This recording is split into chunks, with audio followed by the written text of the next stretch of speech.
내일 북한을 1박 2일 일정으로 국빈 방문하는 시진핑 중국 국가주석이 북한에 어떤 선물을 건네고 또 오는 28일 일본에서 열리는 G20 정상회의에서 도널드 트럼프 대통령을 만나 어떤 얘기를 나눌지 관심이 쏠리고 있습니다. 네, 한편 트럼프 대통령이 오늘 2020년 대선 출정식을 열고 재선 도전을 공식 선언했습니다. 시진핑 주석의 북한 방문이 예정돼 있어서 한반도 문제와 무역 분쟁을 두고 어떤 언급을 할지 주목되고 있습니다. 이 관련 내용들 김현욱 국립외교원 교수, 김열수 한국군사문제연구소 안보전략실장과 함께 짚어보겠습니다. 어서 오세요. 네, 안녕하십니까? 안녕하세요. 예전에 우리 시장께서 말씀하셨나 6월 달이 굉장한 외교 이벤트가 많을 거라고 그랬는데 하나하나가 지금 성사되고 있는 분위기입니다. 네. 내일 당장 이제 시진핑 중국 국가주석이 북한을 방문을 합니다. 국빈 방문이죠. 국가 방문이라고 이제 네. 북한 쪽 외치에서는 이렇게 표현을 하더라고요.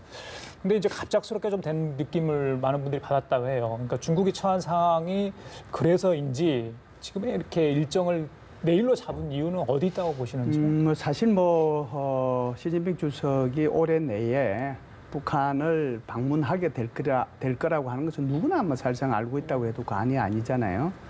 왜 그러냐면 올해가 북한과 중국 간의 외교 관계가 수립된 게 70주년이기 때문에 그런 의미에서 올해 중에 갈 거다는 게 있었고 두 번째는 작년에 김정은 위원장이 3번이나 중국을 방문했고 올해 또 한 번 방문을 했잖아요.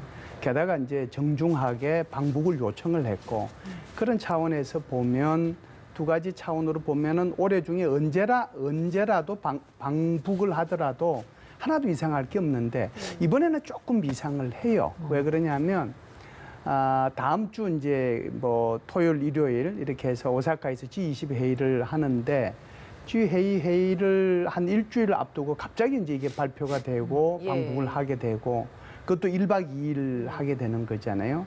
여러 가지 이제 전략적 의도가 이 속에 좀 있지 않겠는가 그런 생각을 합니다. 어쨌든 일정이 좀 급하게 잡힌 것 같다라는 생각을 하시는 것 같아요. 방문 기간이 짧은 부분도 이렇게 일정이 급하게 잡혔다라는 방증이 될 수 있겠습니까? 예, 아무래도 지금 김열수 박사님 말씀하셨던 것처럼 기간도 지금 한 1박 2일 정도. 이전 같은 경우에는 그래도 한 3일 정도는 갔거든요. 얼마 전에 이제 시진핑 주석의 중앙아 방문, 키르기스탄이라든지 이런 국가들도 4월씩 방문을 했고, 그렇기 때문에 너무 짧다. 이거는 말씀하신 것처럼 물론 이제 올해 70주년 북중 수교 70주년을 맞이해서 올해 중으로 시진핑의 방북이 어느 정도는 예상되어 있었지만 아무래도 G20를 앞두고 지금 미중 간의 갈등이 전면전으로 확대되는 상황에서 뭔가 여기에 대한 나름대로의 어떤 전략 마련이 필요하지 않았는가. 그리고 지금 실질적으로 봤을 때 미국의 중국 대리가 상당히 전방위적으로 얼마 전에 나온 인도 태평양 전략 6월 1일 날 나왔습니다. 미국 국방부에서. 거길 보면 이제 whole of government approach, 전방위적인 어프로치다 이런 얘기가 나와요. 그러니까 나오는 것들이 군사, 경제, IT, 대만 문제 전방위적으로 이제 중국을 압박을 하겠다는 얘기가 나오고 있는데 실질적으로 시진핑 입장에서는 이전 같았으면은 북중 간의 어떤 정상회담이라든지 그 김정은을 방문한다든지 이런 것들이 결국은 트럼프한테 더 추가적으로 매를 맞는 그러한 효과를 가져다 주기 때문에 상당히 자제를 했단 말이에요. 즉 한반도 문제, 북한 문제를 미중 간의 갈등 사안으로 만들고 싶지 않았던 게 이제 시진핑이었는데 그렇죠. 지금은 그 방문해서 북한 문제 때문에 매를 더 맞든 덜 맞든 어차피 전방위적으로 미중 갈등 상황이기 때문에 오히려 이 카드를 가지고 지금 미중 간의 무역 문제라든지 갈등 국면에서 뭔가 이제 그 타결책을 만들기 위한 하나의 카드로 쓰기 시작을 했다 이렇게 봅니다. 예, 시 주석이 어떻거나 이전과는 다른 그런 스탠스 입장에 좀 처해 있다고 보면 될 것 같은데 홍콩 시위 또 무역 전쟁 이런 것들이 시 주석의 방북을 좀 더 이런 시기에 할 수 있었던 계기가 됐을까? 저희들 그렇게 판단하면 되겠습니까? 네, 제가 볼 때는 김 교수님께서 정확하게 말씀을 해주셨다고 생각하는데요. 여러 가지로 생각해 볼 수 있을 거예요. 긍정적인 차원도 있고 부정적인 차원도 있을 텐데 조금은 이제 이걸 부정적인 차원에서 얘기를 하면 시진핑 주석이 이렇게 갑자기 가는 것이 오히려 이 북한을 전략적 카드로 활용하기 위해서 가는 거 아니냐 이렇게 부정적으로 얘기해 볼 수 있거든요. 그러니까 미국이 대만 카드만 있고 미국이 홍콩 카드만 있느냐, 미국만 있는 게 아니고 나도 북한이라고 하는 이런 전략적인 카드가 있다. 예. 이렇게 부정적으로 해석을 할 수가 있어요. 그런데 긍정적으로 해석도 가능하거든요. 그게 무슨 얘기냐면 어차피 지금 미국과 중국이 G20 회의를 통해 가지고 미중 정상회담을 하도록 돼 있어요. 그렇다라고 하면 미중 정상회담 하기 전에 크게 보면 하나의 실무회담이 지금 이제 진행이 곧 될 텐데 그게 바로 이 통상과 관련된 무역과 관련된 그 회의를 하고 그 결과가 미중 정상회담에서 나오게 될 텐데 시진핑 주석이 이렇게 생각하겠죠. 긍정적인 입장에서 보면 이번에 내가 북한을 가서 북한한테 빨리 북미 정상회담을 하라고 이렇게 촉구를 했다. 그러니까 내가 오히려 중재자 역할을 했다. 그렇게 해주면 트럼프의 입장에서 일정한 양보를 받을 수 있다라고도 생각할 수 있잖아요.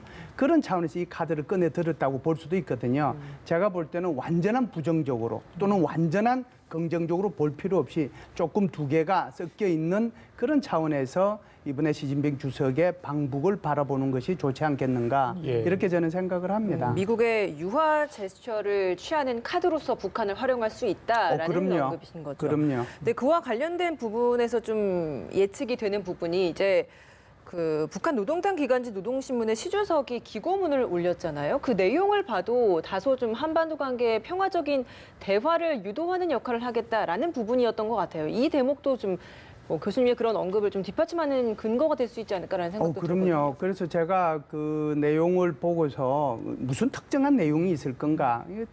이제 크게 보면 한 세 파트 정도로 나눌 수 있을 것 같아요. 뭐 올해 70주년이니까 북중 관계 계속 해 나가자. 그리고 이제 교육 부분뿐만 아니라 여러 가지 산업 부분에서 교류 협력을 해 나가자. 그게 이제 크게 두 가지 핵심이고 지금 말씀하신 것처럼 그 부분에 관해서는 세 번째인데 예. 그게 바로 이제 정치적 해결을 추진해 나가겠다. 그리고 북한이 가지고 있는 합리적인 어떤 요구사항 그 부분에 대해서는 좀 관심을 가질 필요 있다. 그게 다거든요. 그런 차원에서 보면 이번에 북중 정상회담의 의제가 뭔지가 나오고 지금 말씀하신 것처럼 그것이 오히려 트럼프 대통령한테 내가 중재자로서의 어떤 역할을 이번에 수행을 하고 그리고 G20 회의에서 당신하고 만나고 있습니다. 그렇게 보면은 좀 긍정적으로 예. 이번에 북중 정상회담을 바라볼 수도 있겠다. 그런 생각을 할 수도 있죠. 박사님, 외국 정상이 그것도 중국 최고 지도자가 노동당 기관지 노동신문에 방북을 앞두고 기고를 한다.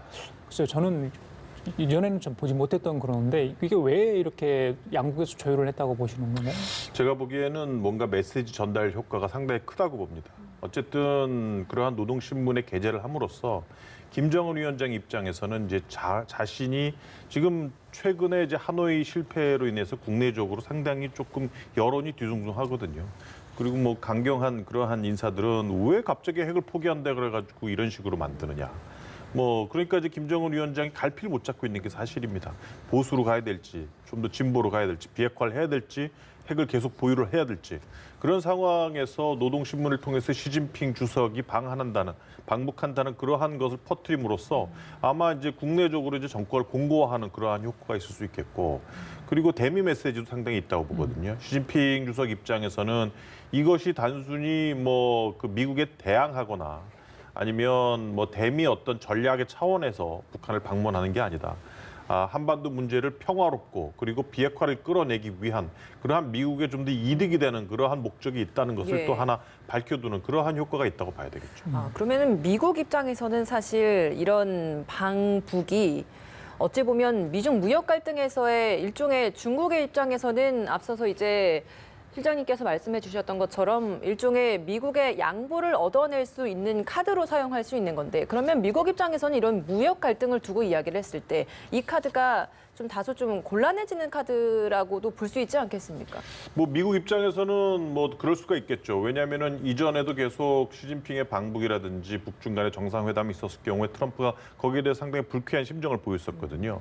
얼마 전에 이제 조금 아까 지금 그 트럼프 대통령이 이제 트위터를 했는데 시 주석과 정상 간에 이제 전화 통화를 잘 했다. G20에서 좋은 회의를 가질 것이고 실무진이 그 전에 회의를 시작할 것이다. 이런 얘기를 했단 말이에요. 그러면 지금 트럼프 대통령 입장에서는 물론 북한 문제도 중요합니다. 하지만 더 중요한 거는 결국은 무역 문제거든요. 그래서 G20에서 시 주석과 무역 관련해서 단판을 짓겠다는 거를 지금 포커스로 두고 있는 상태인데 과연 지금 시 주석이 북한을 방문을 해서 이 카드를 가지고 얼마나 트럼프를 무역 문제와 관련해 설득해낼지 그거는 좀 두고 봐야 될 것 같아요. 예.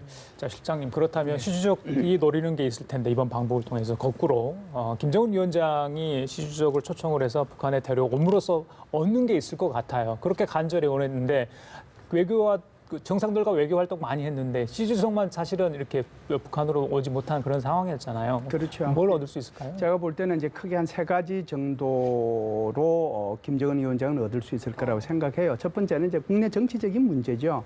사실상 뭐 작년 같은 경우에 어떻게 보면 뭐 한국하고도 3번의 정상회담, 그다음에 중국하고 올 초까지 하면은 4번의 정상회담, 게다가 지금 러시아까지도 갔다 왔잖아요, 지난달에.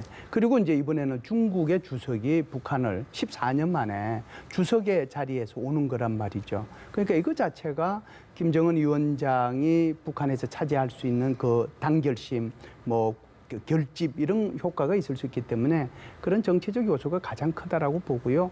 두 번째는 아무래도 이제 외교적인 요소겠죠. 뭐 지금 좀 전에 우리가 논의를 했습니다마는 시 주석의 거기 노동신문에 쓴 기고문 거기에도 나와 있지만 북한이 어떻게 바라고 있는 합리적인 요구사항 그 부분에 대해서 우리가 관심을 가져야 된다. 이것은 어떻게 보면은 북한이 제재 해제를 사실상 뭐 일반적인 용어로 표현한 거지만 지지해 주는 거잖아요. 그런 의미에서 보면은 미국 간의 협상에서 든든한 뒷배를 우리가 구축하고 있다. 그게 외교적인 차원이고요. 세 번째는 이제 아무래도 경제적인 차원이겠죠. 그렇기 때문에 뭐 다양한 분야에서의 경제 협력이 있을 수 있는데 제가 볼 때는 중국은 적어도 지금까지의 형태를 보면 지금 유엔 안전보장이사의 이사국으로서 제재에 위반되는 행위는 안 할 걸로 봐요. 그럼에도 불구하고 해줄 수 있는 여러 가지 분야들이 있거든요. 그런 분야에 대해서 얻을 수 있는 게 있다. 그래서 크게 보면은 국내 정치적으로, 외교적으로, 경제적으로 이런 목적이 있지 않겠는가 이렇게 봐요. 아무래도 70주년을 기념해서 친선 만남을 한다라고 하니까 그런 부분에 있어서 시 주석도 어쩐 좀 큰 선물을 가져갈 것이다. 그런 부분이 경제적인 부분에 지원이 될 것이다라고 좀 정리를 해보도록 하겠습니다. 그렇죠. 네, 북한에게 있어서 이제 사실 혈맹 관계라고 할 수 있는 중국의 지도자가 방북을 한다라는 것 굉장히 큰 의미일 것 같습니다. 북한 주민들에게 선사하는 의미도 클 것 같은데 그렇기 때문에 좀 황제급의 예우를 의전을 할 것이다라는 분석이 나오고 있더라고요. 예, 뭐 의전 자체도 이번에 뭐 국빈 방문이라고 했는데 아까 뭐죠? 그 신문에 노동신문에 난 걸 보면은 이제 국가 방문이라고 해서 이제 용어상에는 조금 뭐 그런 거는 있습니다. 근데 아마 그 이전에 이제 후진타오 때 갔을 때 방북을 했을 때도 당시 이제 김정일 위원장이 이제 공항까지 마중을 나왔었고 그래서 상당한 그 환대가 있지 않을까 싶어요. 뭐 카퍼레이드도 있을 것이고 그래서 뭐 이번 시진핑의 방북을 상당히 국내적으로도 큰 행사로 만들어서 북한 주민들에 대해서 여전히 북중 관계가 상당히 굳건하다. 그리고 김정은 위원장은 이제 정상 국가의 지도자로서 발돋움하는 상당히 뭐 다양한 그러한 외교적인 활동을 정상적인 외교적인 활동을 수행하고 있다. 이런 것을 상당히 좀 대내적으로 이제 상당히 홍보하지 않을까 싶습니다. 예, 각자의 입장이 다르고 이해관계가 다르죠. 거기서 최선의 국가 이익을 얻으려고 노력을 할 겁니다. 자, 우리 한국 정부도 마찬가지겠죠. 청와대가 이 북중 정상회담을 바라보는 시선. 그래서 지금 뭐 교착 상태이기 때문에 특히 남북 정상회담 좀 열렸으면 좋겠다. 문 대통령께서 여러 차례 좀 피력을 했는데 북한에서는 답을 없거든요. 이번에 북중 정상회담을 통해서 얻을 수 있는 거 어떤 게 있을까요? 제가 볼 때는 대통령께서 지난주에 북유럽을 순방하시면서 여러 나라에서 이런 말씀을 하셨는데 제가 볼 때는 그때에 그 말씀하셨을 때 아무런 의미가 없었던 건 아니고 뭔가 이렇게 김새를 채고 정보를 다 얻은 상태에서 말씀을 하셨다고 생각을 해요. 예. 그게 바로 북중 정상회담의 가능성 그 부분에 대해서 저는 정보를 얻었다라고 보거든요. 그래서 그런 상태에서 남북 정상회담을 말씀하신 게 아닌가 이런 생각을 해요. 북한의 중국 입장에서 보면 한국을 방문하려고 하면 아무래도 북한을 먼저 방문을 해야 한국을 방문할 수 있다는 그런 생각이 기본 입장이 있었어요. 그렇기 때문에 일단 이 부분이 성립이 되면은 그 다음에는 남북 정상회담이 가능할 수도 있겠구나 이런 생각을 하실 수 있었거든요. 그렇기 때문에 이제 북유럽에 가서 계속 이런 말씀을 하셨는데 제가 볼 때는 지금 28일, 29일 소위 말하는 G20 회의가 끝나고 나면은 한미 정상회담이 계획이 돼 있는 거잖아요. 29일 날 올지 30일 날 트럼프 대통령이 한국으로 올지는 아직은 모르겠습니다만은 그러면은 이제 한미 정상회담이 있게 되는데 요 사이 기간이 지금 딱 일주일 이제 조금 남아 있어요. 그렇다라고 하면 정말 작년도에 5월 25일 날 판문점에서의 번개 미팅처럼 그것이 사실상 불가능한 것도 아니거든요. 일단은 북중 정상회담이 내일 모레 이제 이루어지고 나면 그 다음에 이제 한 10일 시간이 있는데 이것을 이제 예를 들어서 평양을 방문했을 때 작년 9월 9일처럼 하면은 굉장히 긴 시간이 필요하고 4월 27일 날 판문점에서 했을 때 했던 것처럼 하게 되면 무슨 머전팀도 가게 되고 뭐 보도팀도 가게 되고 굉장히 이제 경호팀도 가게 되고 그런 것들이 있지만 작년도 5월 25일 날 번개팅 할 때는 그게 전혀 없었어요. 그러니까 그런 차원에서 보면 그게 가능하거든요. 김정은 위원장이 지금 한 2주 넘게 쭉 동선이 파악이 안 됐었어요. 그래서 이 동선이 파악 안 된 게 사실상 남북 정상회담을 위한 준비 때문에 그러지 않았는가 그런 생각을 저는 개인적으로 했는데 이번에 보니까 북중 정상회담 때문에 이제 준비했다라고 보고 이 연장선상에서 이번에 시진핑 주석하고 북중 정상회담이 끝나면 사실상 번개팅도 가능하지 않겠는가 하는 사실상 어떻게 보면 희망이기도 한데요. 그런 생각을 한번 해봅니다. 불가능하지는 않다고 봐요. 네, 아직까지 희망의 끈을 놓지 않고 있는 것 같습니다. 네, 저희가 좀 더 바라봐야 될 것 같고요. 마지막으로 이 주제 좀 이야기해 보겠습니다. 지난 15일 날 북한 어선이 방파제 인근 부두까지 정박을 하고 이걸 어민이 발견해서 신고를 하는 일이 있었습니다. 군 당국에서는 사실 해상에서 이 레이더에 감식이 안 됐던 것이다라고 이야기를 했었는데 사실과는 그런 군의 해명과는 지금 다른 상황이라서 논란이 되는 것 같거든요. 오늘 또 정경도 국방장관이 경계 실패 논란에 대해서 엄정한 상황 인식을 하고 있다라는 입장을 또 밝혔다라고 하는데 이 현 상황 어떻게 저희가 좀 바라봐야 되는 거죠? 예, 그러니까 2012년도에도 이런 일이 있었잖아요.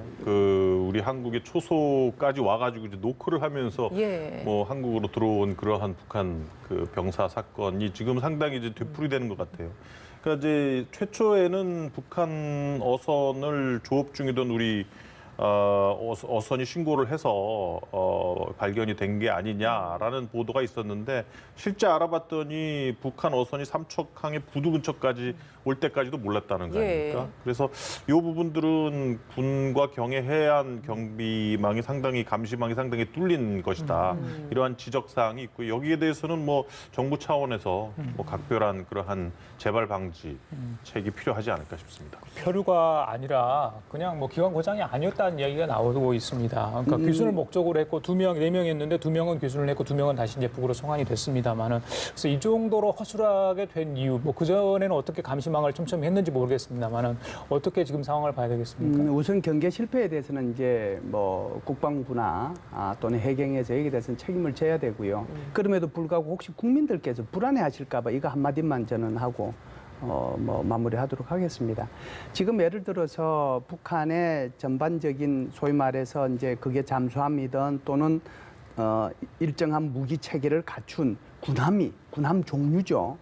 군함 종류가 아마 NLL을 넘어서 우리 쪽으로 온다라고 하면은 이거는 우리가 가지고 있는 여러 가지 감시 장비를 통해서 충분히 잡아낼 수 있어요. 그런데 지금 이번에 15일 날 온 북한의 선박 종류 정도 되면 그걸 찾아내기가 그렇게 쉽지는 않다라고 하는 차원에서 이제 국민들께서 이해를 좀 해주셨으면 좋겠고 두 번째는 만일 북한의 잠수함이나 또는 군함 정도가 오면 우리가 가지고 있는 경계 또는 이 정보 그거 가지고 충분히 그걸 다 탐색해내고 거기에 따라서 적절한 조치를 할 수 있으니까 너무 이 부분에 대해서는 걱정을 안 하셔도 좋겠다는 생각을 좀 드리고 합참에서 싶습니다. 정확하게 초반에 브리핑을 하지 못하니까 괜히 의혹이 더 많이 일지 않았습니까? 그런 부분도 있죠. 그래서 그 합참의 입장에서 보면은 이제 이것이 왜 이런 일들이 생겨났는지 사실상 확인을 다 해야 되니까 NLL서부터 그러려고 하면은 해군의 사실상 경계에 무슨 문제가 있었는가 됐는가?